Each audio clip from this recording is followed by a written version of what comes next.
Hey, welcome to The Explainer. Today we're diving into 5 words that are way more than just words.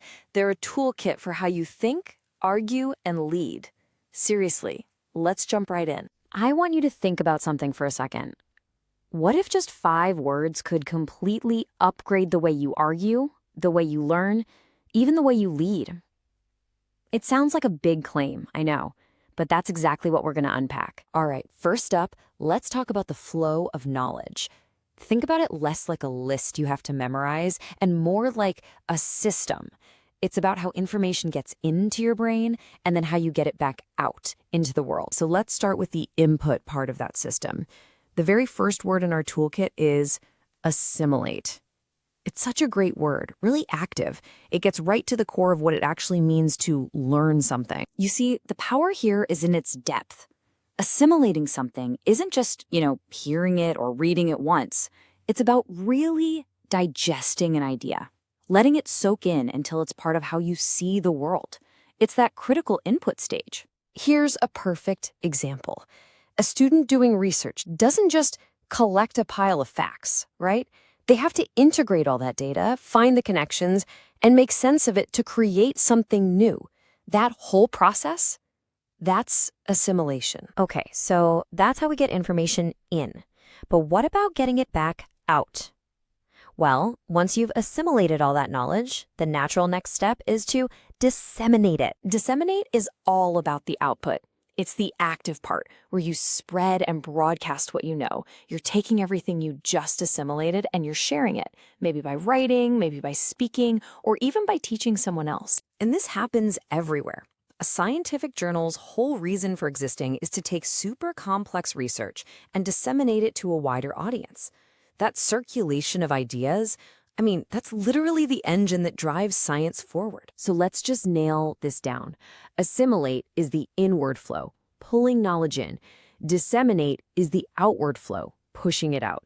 Get this pair right, and you suddenly have this incredible mental model for the entire life cycle of an idea, in and out. Okay, so we've got the flow down, but let's be real, not all information is created equal, right? How do you tell the difference between a solid, well-founded idea and, well, a flimsy claim that falls apart? Our next 2 words are your secret weapon for that. All right, this next one is what I like to call the gold standard of evidence. The word is empirical. Look, if you want to build an argument that is basically bulletproof, you have to know what this means. So what is it? An empirical claim is one that's backed by proof you can see and test in the real world. It's not just a theory, not a wild guess. It's something where you can point and say, look, we know this because we've observed it, we've measured it, we've tested it. This is the language of science, 100%.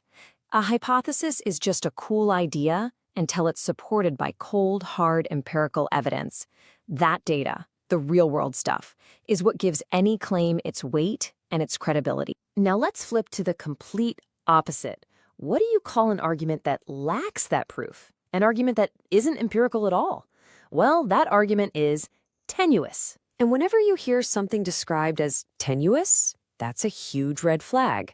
That's your signal to get skeptical fast. It means the argument is fragile. Its foundation is weak. It's an idea that's going to collapse if you poke it even a little bit. Using this word is actually a really smart, kind of polite way to express doubt. When you say a connection is tenuous, you're not being aggressive. You're just clearly stating that it's missing solid proof, and we shouldn't just buy it without more evidence. So there you have it, the ultimate contrast. An empirical argument, it's rock solid, built on a foundation of facts. A tenuous one, it's like it's built on sand, just waiting for the tide to come in.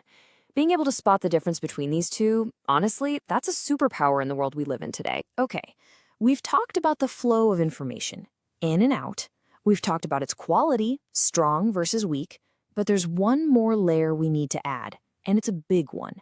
Who gets to decide? Who actually holds the authority? This brings us to our 5th and final word, and that final word is prerogative. This one is all about power. It's about privilege. It's about who has the exclusive right to make the final call. Now, a prerogative isn't just, any old choice. It's a special right, an authority that belongs to a person or a group because of their specific role. It draws a really clear line in the sand about who's in charge of what. Let's use an example. Students and teachers can have all sorts of great opinions on what should be taught in schools. But at the end of the day, the final say, that exclusive right to actually change the curriculum, that usually belongs to the academic board. That decision is their prerogative. So we've gone on quite a journey here, right? We've covered the flow, the strength, and the authority of information. Now it's time to bring it all home and put these 5 words together into that powerful communication toolkit I promised you at the start. So let's wrap this up. Here's your toolkit. You assimilate to take knowledge in. You disseminate to spread it out. You look for empirical evidence to see what's strong. You spot tenuous claims to know what's weak. And finally, you understand whose prerogative it is to make the call. See? This isn't just 5 words to memorize. It's a whole strategy for thinking. And that's it. You've got the words. You've got the toolkit. So now I'll leave you with this question. What ideas out there are you going to challenge now? What knowledge are you going to share with the world? The choice, and yeah, the prerogative.